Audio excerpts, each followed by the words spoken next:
Christelle. On parle de bière avec vous parce que c'est votre passion, c'est votre métier. Vous le disiez, vous êtes caviste à Cherbourg, en Cotentin. Qu'est-ce qui vous a donné envie de vous lancer dans ce métier un peu particulier où finalement il n'y a pas beaucoup de femmes? Alors, de plus en plus de femmes. Mais je dois avouer qu'il y a 18 ans, j'ai franchi les portes du Palais de la Bière à Lyon en disant, moi, j'aime pas la bière. Vous n'êtes pas normande? Non, je suis pas normande. D'adoption, bourgeoise d'adoption. Alors, j'ai franchi la porte de cet établissement en disant, j'aime pas la bière, je veux quelque chose de très, très sucré. J'aime pas l'amertume. Ah bah moi, je suis comme ça, moi.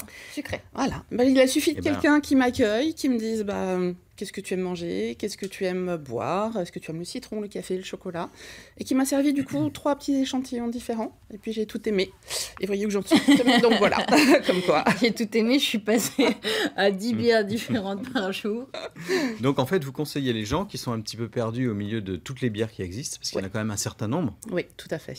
Il y a des industrielles, des artisanales. Combien il y en a à peu près? Alors, pour les dénombrer, on ne peut pas forcément dire. Aujourd'hui, par contre, en France, on est à peu près 1500 brasseries artisanales. Sachant qu'en 84, il restait une trentaine de brasseries en France. Ah, donc c'est tendance la bière alors? C'est tendance. Enfin, disons que ça l'a été pendant longtemps. Dans les années 1900, il y avait 4000 brasseries en France. Donc il y en avait un peu partout. C'était vraiment... ça faisait partie du paysage français. Alors, on déguste, mais pas de façon idiote et sans connaître les saveurs. Alors, je précise que vous faites partie de jury, parfois. Tout à fait. Concours de bière. Oui, tout à fait. Alors, c'est pas des concours où on boit le plus de bière, hein, c'est pas ce genre de concours. Ah oui, vous comptabilisez le nombre de bières bu. Vous êtes dégustatrice professionnelle, enfin amateur éclairé en tout cas. On pourrait dire que vous êtes une zytologue ou pas? En devenir, zytologue en devenir. Alors zytologue, c'est comme œnologue. œnologue. C'est quoi, c'est comme sommelier, un peu plus. Ouais. Comme sommelier. Comme sommelier. Donc, et là, on vous voit déguster une petite bière. Je m'attache à décrire les goûts de la bière, à proposer des alliances mets et bière. Voilà, c'est plus le rôle d'un sommelier, on va dire, en analogie par rapport au vin. Alors, on précise bien sûr que l'abus d'alcool est dangereux pour la santé, qu'il faut consommer avec modération. On va vous poser quelques questions. La différence entre une bonne bière et une mauvaise bière? Les ingrédients. C'est comme avec les chasseurs. C'est ça, c'est ça. Non, vraiment les ingrédients. Les ingrédients. Une bière est composée de 4 ingrédients. Ça va être la céréale, l'eau, la levure et le houblon. À partir de là, si vous mettez du maïs comme céréale, du glucose, de l'extrait de houblon, vous n'aurez pas une bonne bière. Donc voilà, on a des brasseurs artisanaux qui vont faire de très bonnes bières avec de très bons ingrédients. Qu'est-ce qui fait la différence entre la pression et la bouteille?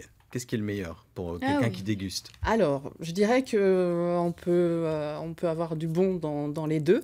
La pression fait qu'on va avoir une bière qui va être servie à bonne température, toujours bien gazeuse, si vraiment le système est bien entretenu et bien installé. De même, on va avoir un produit qui est plus protégé de l'oxygène, de la lumière, qui sont les pires ennemis de la bière, en fait. D'accord. Donc souvent, la pression, voilà, on a un bon goût, c'est chouette. Par contre, on a moins de variété et de possibilités qu'en bouteille. Et puis, on n'a pas forcément ce côté refermentation en bouteille qu'on peut avoir en bouteille. Et puis, vieillissement qu'on peut aussi avoir en bouteille et qu'on ne peut pas avoir en pression. Alors, bouteille ou canette en métal? Alors, du coup, c'était un débat tout à l'heure. La canette a un intérêt, la canette a un vrai intérêt. En fait, dès qu'on a des bières très très houblonnées, où le houblon est très présent, la canette revêt tout son intérêt parce qu'elle protège le houblon de l'oxygène, de la chaleur et de la lumière. Donc la même bière qui va être brassée en même temps, qui va être mise en canette et en bouteille, 3 mois après, le brassage, vous la dégustez, vous verrez que la canette a été plus préservée. Et donc c'est pas si mal la canette alors? Mais c'est ça, mais pour quelle raison? C'est des raisons logistiques ou économiques? Il y a quasiment, à ma connaissance, aucune microbrasserie ou brasserie artisanale qui travaille à la canette. Ça commence de plus en plus, on en a quelques-unes en France maintenant, et puis aux États-Unis, au Canada, où le mouvement des bières artisanales est très très très très important, là on est quasiment qu'en canette maintenant. D'accord. Alors Christelle, on s'intéresse à nouveau à vous. On le disait, vous êtes une experte de la bière. On va s'intéresser aux accords entre bière et mets. Voilà, Par exemple, pour le plat de Pierre. Alors, de thon. Ouais, vous ne le connaissez pas. On est sur des saveurs un peu umami, donc un peu japonaises, l'iode notamment, le travail du soja, du gingembre, de l'ail, le radis daikon.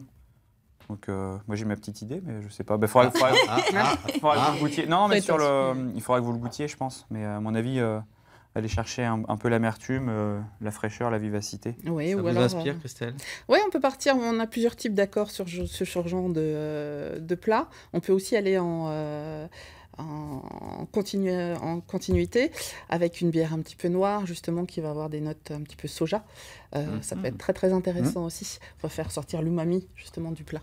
Est-ce qu'il y a des bières qui... Est-ce que pour chaque plat, il y a une bière qui va avec? Oui. Mais définitivement, oui. Ah ouais? Comme pour le vin, vraiment. C'est ça qui est super intéressant au quotidien, c'est de pouvoir dire, voilà, il y a un plat, il y a une saveur, et on peut associer une bière avec. Et boire de la bière toute la journée, alors. Ah, c'est juste magnifique. Même sur le poisson? Même sur le poisson, sur les huîtres, sur le dessert, ouais. Sur le dessert, c'est un peu audacieux quand même, servir une bière avec un dessert. Je vous assure, avec un tiramisu, avec des... Ouais. On a des bières qui vont être chocolatées, on a des bières qui vont être... Moi, je ne fais pas de tiramisu, mais je suis convaincu de la démarche. Moi, je le fais un petit peu au restaurant. Alors, la difficulté, quand on prépare des accords, j'allais dire accords mais vins, c'est qu'on est... Les clients dans la restauration sont quand même un petit peu formatés à boire du vin avec un plat. Donc, il y a un gros travail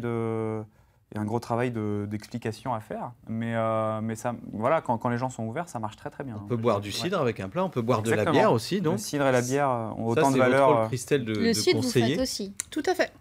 Ouais. Tout à fait. Et le cidre avec les fromages normands, voilà, c'est une association qui marche toujours. Et notamment avec les fruits de mer et les poissons. Et une petite bière avec des petits carrés de fromage, c'est bien aussi.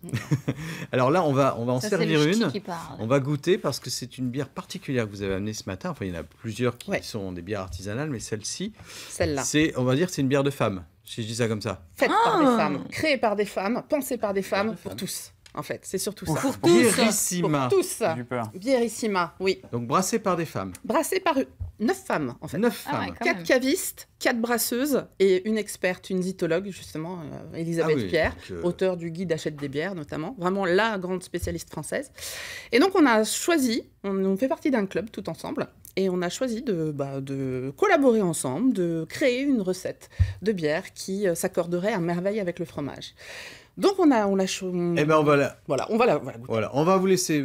Voilà, vous allez commencer à ouvrir, servir pour nous faire goûter. Alors, on l'a compris, la bière, c'est une histoire de femmes. Ça, c'est la bière réalisée juste par des femmes, la Bierissima, que Ben, on va la Laurent goûter. va Ben, on va goûter. tous la goûter. Alors cette bière, parlez-en un petit peu pendant qu'on la goûte. Alors, une bière sur levure saison, donc une levure qui va être très très gourmande en sucre et qui va laisser peu de sucre résiduel. Ça C'est fait vrai une que bière c'est un pas peu beaucoup sec. sucré. Hein, Une bière Pierre un peu sèche, du On coup. est d'accord. C'est une levure qui va donner aussi des notes un peu rustiques à la bière. On va avoir des notes un petit peu terreuses, un petit peu de sous-bois. Et puis, comme on voulait une bière d'automne qui aille très très bien avec le fromage, on a mis un petit peu de malt fumé. D'accord. Donc bah, on va avoir quelque chose qui a un léger fumé et du coup qui va accompagner à merveille certains plats et certains fromages notamment. Bon, mais c'est peu sucré. Alors cette bière, est-ce qu'on la trouve encore ou Non, non? Ah non. C'était. elle est épuisée. Vous allez la refaire. Non. Alors peut-être pas celle-là, on va faire d'autres brassins ensemble parce que pour le coup c'était très très très très sympa de travailler ensemble. Ce sera peut-être cette recette ou pas, mais voilà, on a plein de projets. Bon, en attendant, Il y en a une autre. Il y en a que vous une avez autre. faite. qui porte le nom de votre Tout à fait. cave, Oui, la cuvée Beers du coup. Beers. c'est Ouais, ça ouais, tout à fait. Alors en fait, c'est une bière qui a été... Hop, je la mets dans le mauvais sens. C'est une bière qui a été brassée à Pallis, à côté de Troyes, à la brasserie Tibor. Et en fait, j'ouvre une deuxième boutique. Donc j'ai une cave à Cherbourg, mais j'ouvre une deuxième boutique à Dourdan, au sud de l'Essonne. La boutique ouvre cette semaine. Donc l'inauguration a lieu Ça samedi, ça devient tombe une bien. multinationale. Non, on n'y est pas encore. Et donc, du coup, pour fêter cette deuxième boutique avec mon associé, on s'est dit, quoi de plus logique de faire notre propre bière. Donc, on est parti d'une de ces recettes en tant que brasseur amateur. Et puis, on est allé chez mon amie Clémence, qui fait aussi partie du club. Et puis, on est allé brasser ça tous ensemble. Bon, comme c'est pour fêter une ouverture, c'est une bière festive alors. Tout à fait. On est sur quelque chose de très C'est-à-dire rafraîchissant. Et on est sur une pale ale, bière céréalée, légèrement amère, un peu houblonnée, dans laquelle on a rajouté du citron, en fait, du citron vert. D'accord. Il y a un côté peps, beaucoup plus amer que la Bierissima. On est sur un style tout à fait différent. Bon, il y a voilà. plein de choses en fait. Ouais. Donc cette bière-là, elle n'est pas épuisée Non, la bière, il en reste Celle-là, il en reste, un si on tout vient petit vous peu. voir. Un tout petit peu, ouais. Est-ce que vous proposez dans votre cave des bières industrielles ou pas? Non. C'est que des bières artisanales. Oui, quasiment. Alors, je vais avoir des bières qui vont être industrielles, mais qui vont être vraiment des références sur le style. Je vais penser, par exemple, à des types de pils qui vont être vraiment la référence du style pils. Mais globalement, j'ai 300 références de bières et j'en ai Combien de normandes?